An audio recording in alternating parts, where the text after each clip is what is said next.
operating system interface. There are two fundamental approaches for users to interface with the operating system. The first one is command line interface, and the second graphical user interface. Let's look at them. The first one, command interpreter.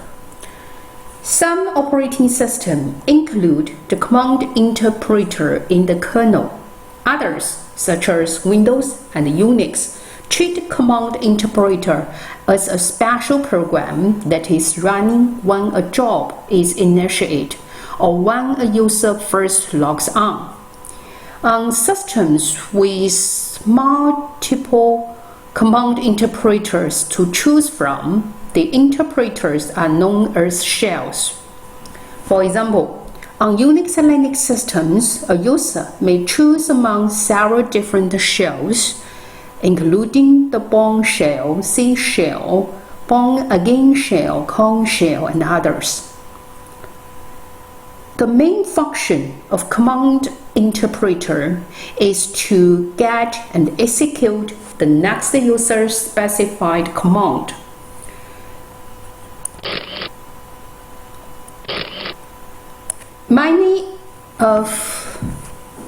The main function of the command interpreter is to get and execute the next user's specified command. Many of the commands given at this level manipulate files, create, delete, list, print, copy, execute, and so on. The MS-DOS and Unix shells operate in this way.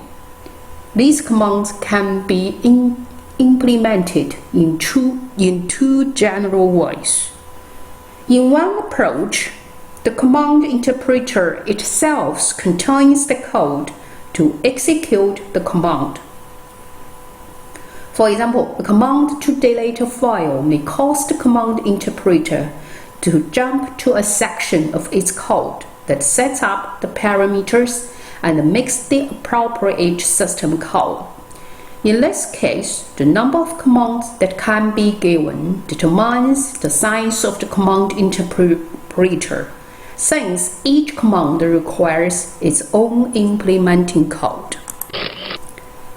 An alternative approach used by Unix, among other operating systems, implements most commands through system programs.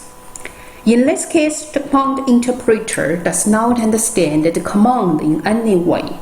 It merely uses the command to identify a file to be loaded into memory and execute it. Programmers can add new commands to the system by creating new files. The command interpreter itself does not have to be changed.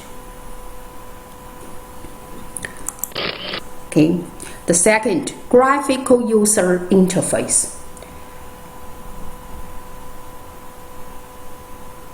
In graphical user interface, rather than entering commands directly via a command line interface, users employ a mouse-based window and menu system characterized by a desktop metaphor. The user moves the mouse to position its pointer on images or icons on the screen that represent programs, files, directories, and system functions. Depending on the mouse pointer's location, clicking a button on the mouse can invoke a program, select a file or directory known as a folder in Windows operating system, or pull down a menu that contains commands. So you can see this is the way we use Windows operating system in our daily life. We just use mouse pointer to point the icon. Then to issue the command to the system. The choice of whether to use command line or GUI interface is mostly one of personal preference.